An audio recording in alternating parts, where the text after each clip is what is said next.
ಜೈ ಶ್ರೀರಾಮ್, ಜೈ ಶ್ರೀರಾಮ್. ಇವತ್ತು ಯಾಕೆ ನಾವೆಲ್ಲ ಜೈ ಶ್ರೀರಾಮ್ ಹೇಳ್ತಾ ಇದ್ದೀವಿ ಗೊತ್ತಾ? ಕಿವಿಗಳನ್ನ ತೆರೆದು ಹಾಗೆ ಯಾಕೆ ಏನ್ ಮಾಡ್ತಾ ಇದ್ದೀವಿ ಅಂತ ಅನ್ನೋದನ್ನ ಈಗ ನಾವೆಲ್ಲ ಹೇಳ್ತಾ ಇದ್ದೀವಲ್ಲ, ಒಬ್ಬೊಬ್ಬರಾಗಿ ಏನೇನೆಲ್ಲ ಅವಾಗ ನಿಮಗೆ ಗೊತ್ತಾಗ್ತದೆ. ಇವತ್ತು ಪುಟ ನೀವು ಅಲ್ಲಿ 3 ಜನ ಇಲ್ಲಿ ಬನ್ನಿಪ್ಪ, ನೀವು 3 ಜನ ಹಿಂದೆ ಇರುವವರು ಬನ್ನಿ.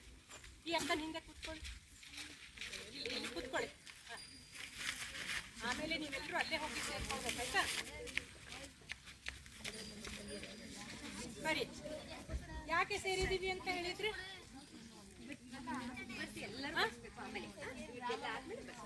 ರಾಮ ಮಂದಿರ ಅಯೋಧ್ಯೆಯಲ್ಲಿ ಓಪನ್ ಆಗಿದೆ. ಅದು ತುಂಬಾ ವರ್ಷಗಳಿಂದ ಓಪನ್ ಆಗಿದೆ.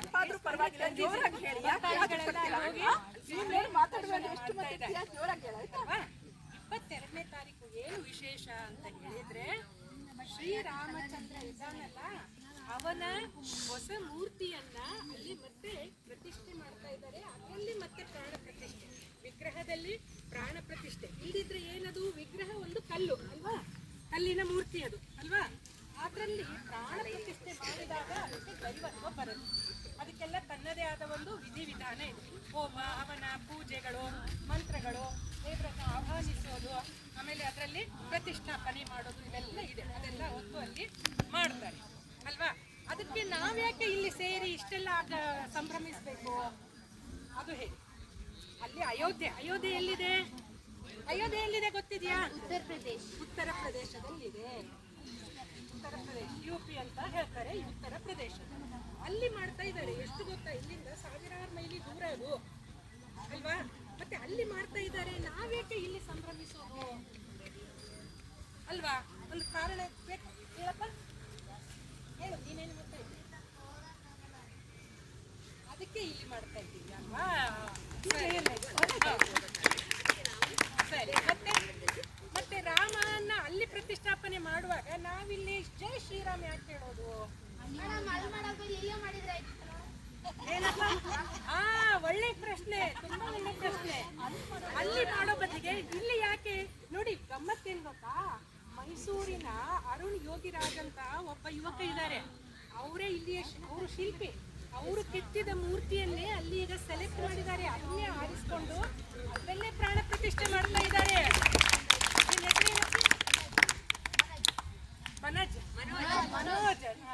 ಮನೋಜ್ ನೋಡಿ, ಈಗ ಮೈಸೂರಿನವರ ಶಿಲ್ಪ ಅಲ್ವಾ, ಕರ್ನಾಟಕದ ಕಲ್ಲುಗಳು, ಶಿಲ್ಪಗಳು, ಮೂರ್ತಿ ವಿಗ್ರಹ ಕಡೆದವರು ಮೈಸೂರಿನವರು. ಅಲ್ಲಿ ಹೋಗಿ ಮಾಡಿದ್ದಾರೆ. ಅಫ್ಕೋರ್ಸ್ ಅದನ್ನ ಇಲ್ಲಿಯೇ ಮಾಡ್ಬೋದಾಗಿತ್ತಲ್ವಾ ಮೈಸೂರಲ್ಲಿ. ಅಲ್ಲಿ ಯಾಕೆ ಮಾಡಬೇಕು? ಯಾರಾದ್ರೂ ಹೇಳ್ತೀರಾ? ರಾಮ ಹುಟ್ಟಿದ ಜಾಗ, ರಾಮನ ಜನ್ಮಭೂಮಿ ಅಯೋಧ್ಯೆ. ಅಯೋಧ್ಯೆಗೆ ಇನ್ನೂ 2 ಹೆಸರಿವೆ ಗೊತ್ತಾ? ಅವಧಪುರಿ ಮತ್ತೆ ಸಾಕೇತ. ಗೊತ್ತಾಯ್ತಾ? ಸುಮ್ಮನಿರ್ಬೇಕು, ಅದೆಲ್ಲ ಆಮೇಲೆ ಗಮ್ಮತ್ ಮಾಡ್ಬೇಕೀಗ, ಆಯ್ತಾ? ನೀನು ಒಳ್ಳೆ ಇದು ತಮಾಷೆ ಮಾಡ್ತೀಯ, ಬಟ್ ಈಗ ಅದು ಯಾವ್ದು ಅತಿಯಾಗಬಾರ್ದು. ಸೊ ಇಲ್ಲಿ ರಾಮ ಜನ್ಮಭೂಮಿ ಅಲ್ಲಿ ಆಗಿದ್ರಿಂದ ಅಲ್ಲಿಯೇ ದೇವಸ್ಥಾನವನ್ನ ಮಾಡಬೇಕು ಅಲ್ವಾ? ಹೌದಾ ಅಲ್ವಾ? ಸೊ ಹಾಗಾಗಿ ಅದರ ಪ್ರಾಮುಖ್ಯತೆ ಏನು ಅಂದ್ರೆ, ಅಯೋಧ್ಯೆ ಅಥವಾ ಅವಧ್ ಅನ್ನೋದು ರಾಮನ ಜನ್ಮಭೂಮಿ. ಅವನು ಆ ಭೂಮಿಯಲ್ಲಿ, ಆ ಸ್ಥಳದಲ್ಲಿ ಹುಟ್ಟಿದ್ದ. ಮತ್ತೆ ಏನ್ ಹೇಳ್ತಾರೆ ಅಂದ್ರೆ, ರಾಮನಿಗೆ ಮಕ್ಕಳು ಎಷ್ಟು ಜನ ಇದ್ರಪ್ಪ? 2 ಮಕ್ಕಳು ಅಲ್ಲ. ಏನ್ ಹೆಸರು? ಮತ್ತು ಲವ ಎಲ್ಲಿ ಇದ್ದ ಅವನು ರಾಜ್ಯಭಾರ ಎಲ್ಲಿ ಮಾಡಿದ ಗೊತ್ತಾ? ಇವತ್ತು ಪಾಕಿಸ್ತಾನದಲ್ಲಿದೆ ಆ ಜಾಗ, ಲಾಹೋರ್. ಅದು ಲವಪುರಿ ಅಂತ ಇತ್ತು, ಗೊತ್ತಾಯ್ತಾ? ಅದಾಮೇಲೆ ನಮ್ಮ ದೇಶ ವಿಭಜನೆ ಆದಾಗ ಅದು ಪಾಕಿಸ್ತಾನಕ್ಕೆ ಹೋಗಿ ಅಲ್ಲಿ ಅದು ಲಾಹೋರ್, ಕ್ರಮೇಣ ಲವಪುರಿ ಹೋಗಿ ಅದು ಲಾಹೋರ್ ಅಂತ ಆಗಿದೆ. ಇನ್ನು ಒಂದು ಕುಶ ಮಹಾರಾಜ ಅವಧಪುರಿಯಲ್ಲಿಯೇ ರಾಜ್ಯವನ್ನ ಭಾರ ಮಾಡಿದ, ಗೊತ್ತಾಯ್ತಾ? ಅವನು ತನ್ನ ತಂದೆಯ ಹೆಸರಲ್ಲಿ, ಯಾಕೆ ಅಂದ್ರೆ ರಾಮಚಂದ್ರ ವನವಾಸದಿಂದ ಬಂದು ಸಿಂಹಾಸನ ರೂಢ ಆದ್ಮೇಲೆ 1000 ವರ್ಷ ಆಡಳಿತ ಮಾಡಿದ್ದಾನೆ. ಹೌದಾ, ಅಷ್ಟು ವರ್ಷ ಜೀವಂತ ಇರ್ತಾ ಇದ್ರ ಅಂದ್ರೆ ಇರ್ತಾ ಇದ್ರು. ಆಗಿನ ಸಮಯದಲ್ಲಿ ಪ್ರಾಣಾಯಾಮದ ಮೂಲಕ ಜೀವನ ವಯಸ್ಸು ಹೆಚ್ಚು ಹೆಚ್ಚು ಮಾಡ್ಕೊಳ್ಳೋದಕ್ಕೆ ಅವಕಾಶ ಇದೆ. ಹಾಗಾಗಿ ಆ ಸಮಯದಲ್ಲಿ ನೂರಾರು ವರ್ಷ ಬದುಕ್ತಾ ಇದ್ರು, ಸಾವಿರಾರು ವರ್ಷನೂ ಬದುಕ್ತಾ ಇದ್ರು. ಗೊತ್ತಾಯ್ತಾ? ಸೊ ಹಾಗಾಗಿ ಹೇಳ್ತಾರೆ 60,000 ಅಂತ ಹೇಳ್ತಾರೆ, ನಮಗೆ ಗೊತ್ತಿಲ್ಲ, ನಾವು 1,000 ವರ್ಷ ಅಂತಲೂ ಇಟ್ಕೊಳ್ಳೋಣ ಬೇಕಾದ್ರೆ. ಆದರೆ ಕ್ರಮೇಣ ಏನಾಗ್ತಾ ಬಂತು, ಅಲ್ಲಿ ಸ್ವಲ್ಪ ವೈಭವ ಕಮ್ಮಿ ಆಗ್ತಾ ಬಂತು. ಅಲ್ಲಿಯ ವೈಬ್ರೇಷನ್ಸ್ ಅಂತೀವಲ್ವಾ, ಆ ತರಂಗಗಳು ಕಡಿಮೆ ಆಗ್ತಾ ಇವೆ ಅಂತ ಅನ್ನಿಸಿದಾಗ ಕುಶ ಏನ್ ಮಾಡ್ದ, ತನ್ನ ತಂದೆಯ ಹೆಸರಲ್ಲಿ ಅಲ್ಲಿ ದೇವಸ್ಥಾನವನ್ನ ಕಟ್ಟಿಸಿದ. ಆಯ್ತಾ? ದೇವಸ್ಥಾನ ಕಟ್ಟಿದ್ದು ಸುಮಾರು ವರ್ಷ ಅದು ಹಾಗೆ ನಡೀತಾ ಇತ್ತು, ಪೂಜೆಗಳು ಎಲ್ಲ ಆಗ್ತಾ ಇತ್ತು ಅಲ್ವಾ. ಅವಾಗ ಏನಾಯ್ತು, ಮುಂದೆ ಹೋದಾಗೆ ಶಿಥಿಲ ಆಗ್ತಾ ಬರುತ್ತೆ. ದೇಶಗಳು, ನಾಡುಗಳು, ರಾಷ್ಟ್ರಗಳು ಕೆಲವೊಂದು ಮಣ್ಣಲ್ಲಿ ಮುಚ್ಚೋಗ್ತವೆ, ಮತ್ತೆ ಕೆಲವೊಂದು ಹೊಸದಾಗಿ ಕಟ್ತಾರೆ. ಹಾಗೆ ಅಯೋಧ್ಯದಲ್ಲೂ ಏನಾಯ್ತು ಅಂದ್ರೆ ಕ್ರಮೇಣ ಅಲ್ಲಿ ಕಾಡಾಯ್ತು. ಕಾಡಾದ್ಮೇಲೆ ಈ ದೇವಸ್ಥಾನ ಸ್ವಲ್ಪ ಮುಚ್ಚೋಗಿತ್ತು. ಅದನ್ನ ಮತ್ತೆ ಮುಂದೆ ವಿಕ್ರಮಾದಿತ್ಯ ಅನ್ನೋ ರಾಜ ಬಂದು ಮತ್ತೆ ಅದರ ಉತ್ಥಾನವನ್ನ ಮಾಡ್ದ ಅಂತ ಹೇಳ್ತಾರೆ. ಸರಿಯಾ? ಈಗ ಆ ಜಾಗದಲ್ಲಿ ಏನಾಯ್ತು, ನಮ್ಮ ದೇಶಕ್ಕೆ ಮುಸ್ಲಿಂ ಆಕ್ರಾಂತಕಾರರು ಅಂದ್ರೆ ಆಕ್ರಮಣಕಾರರು ಬಂದು ಅಲ್ವಾ. ಅವರ ನಂಬಿಕೆ ಏನು ಅಂತ ಹೇಳಿದ್ರೆ, ಅವರ ಧರ್ಮ ಮಾತ್ರ, ಅವರ ಮತ ಮಾತ್ರ ಶ್ರೇಷ್ಠವಾದದ್ದು. ಉಳಿದ ಯಾವ ಧರ್ಮವೂ ಯಾವ ಮತವೂ ಈ ಭೂಮಿಯ ಮೇಲೆ ಇರಲಿಕ್ಕೆ ಯೋಗ್ಯವಲ್ಲ, ಯಾವ ನಂಬಿಕೆಯೂ ಯೋಗ್ಯವಾದದ್ದಲ್ಲ ಅಂತ ಅವರ ನಂಬಿಕೆ. ಹಾಗಾಗಿ ಅವ್ರೇನ್ ಮಾಡಿದ್ರು ಅಂತ ಹೇಳಿದ್ರೆ, ನಮ್ಮ ಅನೇಕ ದೇವಸ್ಥಾನಗಳನ್ನ ಒಡೆದು ಹಾಕ್ತಾ ಬಂದ್ರು. ಹಾಗೆ ಕೃಷ್ಣ ಹುಟ್ಟಿದ ಜಾಗ ಯಾವ್ದು ಹೇಳಿ? ಮಥುರನ ಮಥುರಾ ಅಲ್ವಾ? ಮಧುರೈ ಅಲ್ಲ, ಮಥುರಾ. ಇದು ಕೂಡ ಉತ್ತರ ಪ್ರದೇಶದಲ್ಲೇ ಇದೆ ಮಥುರಾ. ಅಲ್ಲಿ ಹುಟ್ಟಿದ, ಅಲ್ಲಿಯ ದೇವಸ್ಥಾನವನ್ನು, ಅವನು ಹುಟ್ಟಿದ ಜಾಗದಲ್ಲೂ ಇದ್ದಂಥ ದೇವಸ್ಥಾನವನ್ನ ಒಡೆದ್ರು. ಕಾಶಿಯ ವಿಶ್ವನಾಥ ದೇವಸ್ಥಾನವನ್ನ ಒಡೆದ್ರು. ಹೀಗೆ ಅನೇಕ ಸಾವಿರಾರು ದೇವಸ್ಥಾನಗಳನ್ನ ಅವರು ಒಡಿತಾ ಬಂದರು. ಆದರೆ 16ನೇ ಶತಮಾನದವರೆಗೂ ಈ ಅಯೋಧ್ಯೆಯಲ್ಲಿರುವಂತಹ ಶ್ರೀರಾಮಚಂದ್ರನ ದೇವಸ್ಥಾನ ಒಡೆಯಕ್ಕೆ ಆಗಿಲ್ಲ. ಆದರೆ ಔರಂಗಜೇಬ್ ಅನ್ನುವಂತಹ ರಾಜ ಬಂದಾಗ, ಔರಂಗಜೇಬ್ ಹೆಸರು ಕೇಳಿದ್ದೀರಲ್ವಾ ಇದ್ರು, ಅವನು ಏನು ಮಾಡಿದ, ಅವನು ಧ್ವಂಸ ಮಾಡಿಬಿಟ್ಟು ಅಲ್ಲಿ ಏನು ಮಾಡಿದ್ರು, ಮೇಲೆ ಒಂದು ಮಸೀದಿಯನ್ನ ಕಟ್ಟಿದ್ರು. ಗೊತ್ತಾಯ್ತಾ? 1540 ಚಿಲ್ಲರೆ 46 ಮಸೀದಿಯನ್ನ ಕಟ್ಟಿದ್ರು ಅಲ್ಲಿ. ಆಯ್ತಾ? 46 28 27 28 ಕಟ್ಟಿದ ಮೇಲೆ ಏನಾಯ್ತು, ಹಿಂದೂಗಳಿಗೆ ಬೇಜಾರಾಯ್ತಲ್ವಾ. ಹಿಂದೂಗಳನ್ನ ನಾವು ಇನ್ಮೇಲೆ ಏನ್ ಕರಿಬೇಕು ಗೊತ್ತಾ? ಸನಾತನಿಗಳು ಅಂತ ಕರಿಬಹುದು. ಸನಾತನ ಧರ್ಮ, ಸನಾತನ ಅಂದ್ರೆ ತುಂಬಾ ಪುರಾತನವಾದದ್ದು ಅಂತ. ಸನಾತನ ಶಬ್ದದ ಅರ್ಥ ಏನು? ತುಂಬಾ ಪುರಾತನ. ಆ ಕಡೆ ಏನ್ ನೋಡ್ತಾ ಇದ್ದೀರಿ ಮಕ್ಕಳೇ? ನಿಮಗೆ ಬೇಕಾ ಬೇಡವಾ ನಾಲೆಡ್ಜು, ಜ್ಞಾನ ಬೇಕಾ ಬೇಡವಾ? ಬೇಕಲ್ವಾ? ತುಂಬಾ ತುಂಬಾ ತುಂಬಾ ಪುರಾತನವಾದದ್ದು ಅಂತ ಹೇಳೋದಕ್ಕೆ ನಾವು ಸನಾತನ ಅಂತ ಹೇಳ್ತೀವಿ. ಸನಾತನ ಯಾಕೆ ಹೇಳಬೇಕು ಅಂದ್ರೆ, ನಮ್ಮ ಈ ಧರ್ಮಕ್ಕೆ ಯಾರು ಪ್ರಾರಂಭ ಮಾಡಿದ್ದಾರೆ, ಪ್ರಾರಂಭಕಾರರು ಯಾರೂ ಇಲ್ಲ. ಹಾಗಾಗಿ ಇದಕ್ಕೆ ಅಂತ್ಯವೂ ಇಲ್ಲ. ವಿಶ್ವದಲ್ಲಿ ಅನೇಕ ಬೀಳ್ತಾ ಇದೆ ಅಲ್ವಾ, ತುಂಬಾ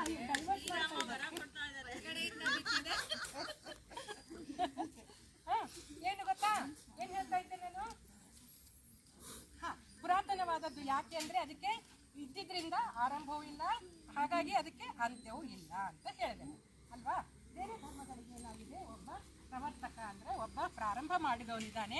ಹೇಗೆ ಜೀಸಸ್ ಕ್ರೈಸ್ಟ್ ಅಂತ ಹೇಳ್ತೀವೋ, ಹಾಗೆ ಮೊಹಮ್ಮದ್ ಪೈಗಂಬರ್ ಅಂತ ಹೇಳ್ತೀವೋ, ಅಬ್ರಹಂ ಅಂತ ಹೇಳ್ತೀವೋ, ಇವರೆಲ್ಲ 3 ಜನ ಪ್ರವಾದಿಗಳು ಅಂದ್ರೆ ಸಂತರು ಬಂದು 3 ಧರ್ಮಗಳನ್ನ ಮತಗಳನ್ನ ಸ್ಥಾಪಿಸಿದ್ರು. ಹಾಗೆ ಹಿಂದುತ್ವವನ್ನು ಯಾರು ಸ್ಥಾಪಿಸಿದ್ರು ಅಂತ ಕೇಳಿದ್ರೆ ಇದೆಯಾ ಹೆಸರು?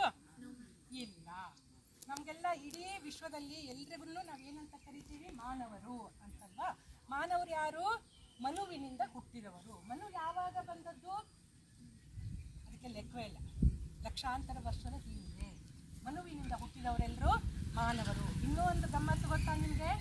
ಮನುವಿನ ಸಾಮ್ರಾಜ್ಯ ಇದ್ದಾಗ, ಅವನು ಮಹಾರಾಜನಾಗಿದ್ದಾಗ, ಅವನ ಕ್ಯಾಪಿಟಲ್ ಅಂದ್ರೆ ರಾಜಧಾನಿ ಅಯೋಧ್ಯೆಯಾಗಿತ್ತು.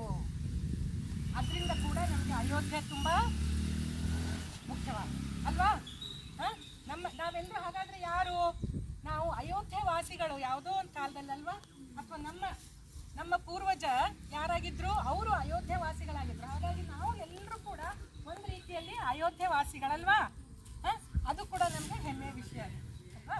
ಹಾಗೆ ಸೊ ನಾವು ಅದಕ್ಕೆ ಸನಾತನ ಧರ್ಮ ಅಂತ ಏನು ಹೇಳ್ತೀವಿ, ಇದಕ್ಕೆ ಅಂತ್ಯ ಇಲ್ಲ. ಬೇರೆ ಧರ್ಮಗಳೆಲ್ಲ ಏನಾಯಿತು, ಬೇರೆ ಬೇರೆ ಕಡೆ ಏನಾಯಿತು ನೋಡಿ, ಎಲ್ಲೆಲ್ಲಿ ಮುಸ್ಲಿಂ ಆಕ್ರಾಂತಕಾರರು ಹೋದ್ರು ಅವೆಲ್ಲ ಮುಸ್ಲಿಂ ರಾಷ್ಟ್ರಗಳಾಗಿವೆ. ಅವೆಲ್ಲವೂ ಮುಸ್ಲಿಂ ರಾಷ್ಟ್ರಗಳು. ಮತ್ತು ಎಲ್ಲೆಲ್ಲಿ ಬ್ರಿಟಿಷರ ಹೆಸರು ಕೇಳಿದಿರಲ್ವಾ ನೀವೆಲ್ಲ ತುಂಬ ಜನ ಇತಿಹಾಸದಲ್ಲಿ?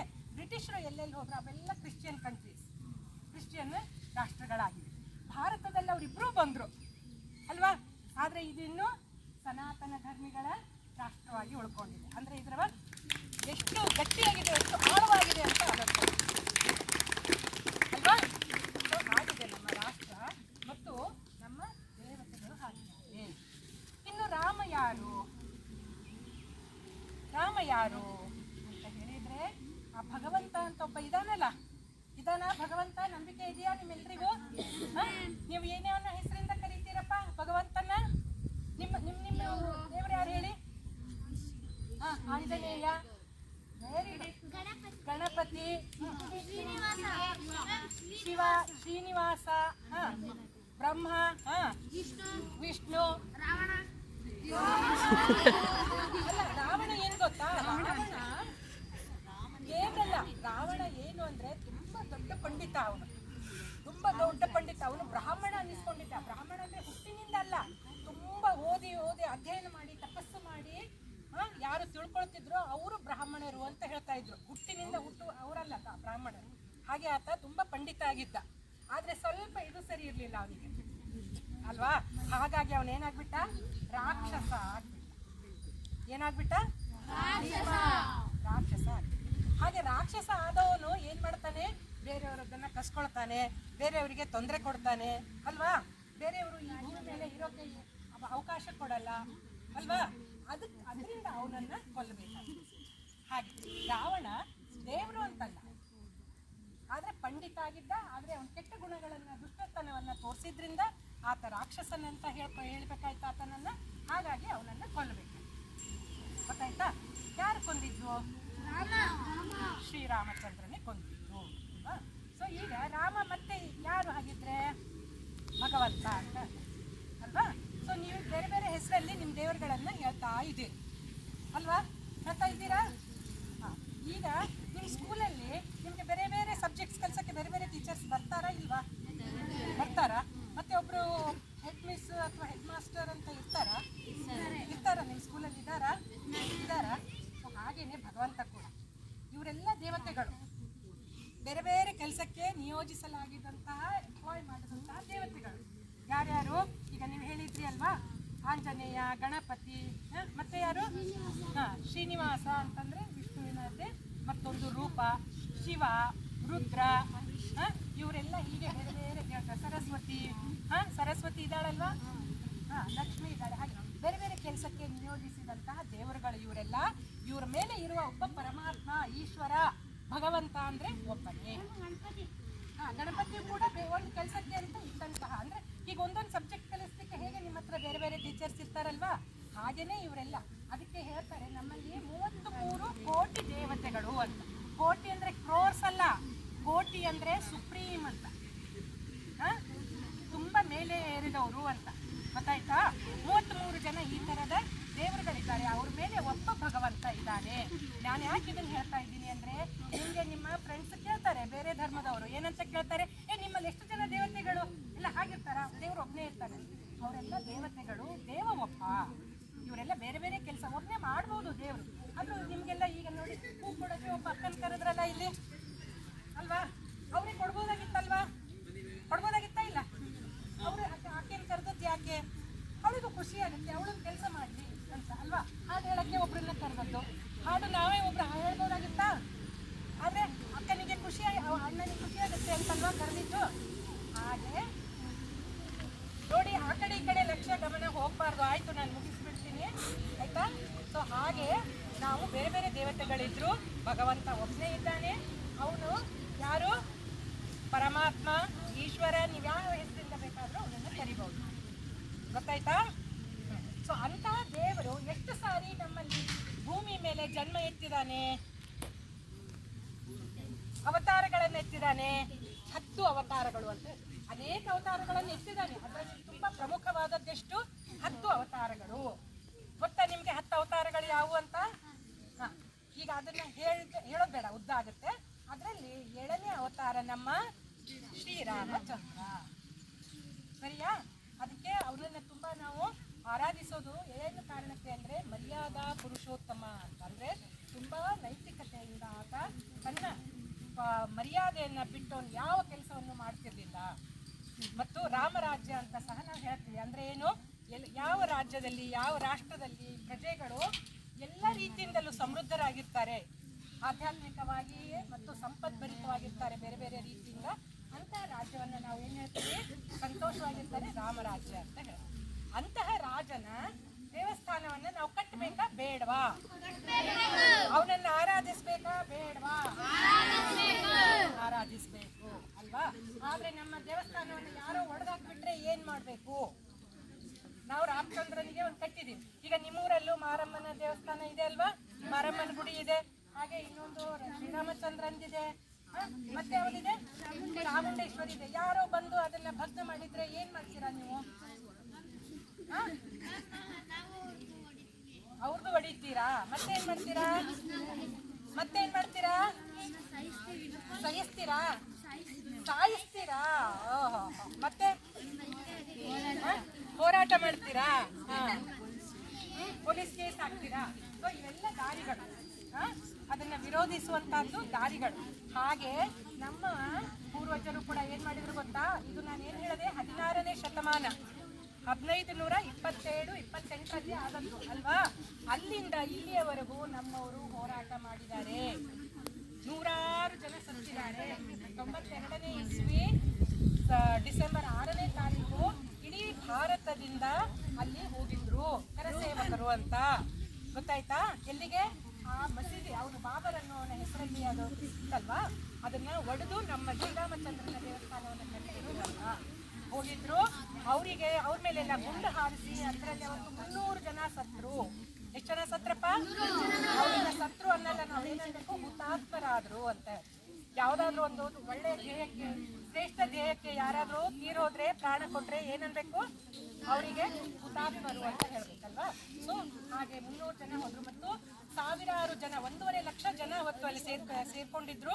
ಅದರಲ್ಲಿ ಸಾವಿರಾರು ಜನರನ್ನ ಜೈಲಿಗೆ ಹಾಕಿದ್ರು. ಈಗ ನಮ್ಮಲ್ಲಿ ಏನಾಗಿದೆ ಹೇಳಿ? ಕರ್ನಾಟಕದಲ್ಲೂ 31 ವರ್ಷದ ಹಿಂದೆ ನಡೆದದ್ದು ಇದೆಲ್ಲ, 32 ವರ್ಷದ ಹಿಂದೆ. ಆದ್ರೆ ಈಗ ಮತ್ತೆ ಅವ್ರ ಮೇಲೆ ಕೇಸ್ ಹಾಕಿ ಜೈಲಲ್ಲಿ ಹಾಕಿದ್ರು. ನಿನ್ನೆ ಅವರನ್ನ ಬೇಲ್ ಮೇಲೆ ಬಿಡುಗಡೆ ಮಾಡಿದ್ರು, ಶ್ರೀಕಾಂತ್ ಪೂಜಾರಿ ಅನ್ನುವರನ್ನ. ಹಾಗೆ ಇಡೀ ಭಾರತದಿಂದ ಹೋಗಿದ್ರು. ಗೊತ್ತಾಯ್ತಾ? ಸೊ ಅದಕ್ಕೆ ನಾವು ಮೈಸೂರಲ್ಲಿ ಅದಕ್ಕೆ ದೇವಸ್ಥಾನ ಶ್ರೀರಾಮ ಜನ್ಮ ಭೂಮಿ ಅಂತ ಕಟ್ಟಿಲ್ಲ. ನಮ್ಮ ದೇವಸ್ಥಾನಗಳಲ್ಲಿ ರಾಮಚಂದ್ರನ ದೇವಸ್ಥಾನಗಳೆಲ್ಲ ನಮ್ಮಲ್ಲೂ ಇವೆ ಅಲ್ವಾ? ಆದ್ರೆ ಈ ಮಹತ್ವದಿಂದಾಗಿ, ಅಂದ್ರೆ ನಾವು ಹೋರಾಟ ಮಾಡಿ ರಾಮ ಜನ್ಮ ಭೂಮಿಯನ್ನ ನಾವು ಹಿಂದೆ ಪಡಿಬೇಕಾದಂತ ಪರಿಸ್ಥಿತಿ ನಮ್ಮ ದೇಶದಲ್ಲಿ ಬಂದಿದ್ರಿಂದ ನಮ್ಗೆ ಅದರ ಮಹತ್ವ ಜಾಸ್ತಿ. ಗೊತ್ತಾಯ್ತಾ? ಇದನ್ನೆಲ್ಲ ಮನಸ್ಸಲ್ಲಿ ಇಟ್ಕೊಂಡು ನಾವೇನ್ ಮಾಡ್ಬೇಕು? ನಮ್ಮ ದೇವರನ್ನ ಬಿಟ್ಟು ಕೊಡಕೂಡುದು. ನಾವು ನಮ್ಮ ದೇವತೆಗಳ ಬಗ್ಗೆ ಅರ್ಥ ಮಾಡ್ಕೊಳ್ಬೇಕು ಅಲ್ವಾ? ಅರ್ಥ ಮಾಡ್ಕೊಳ್ಬೇಕಲ್ವಾ?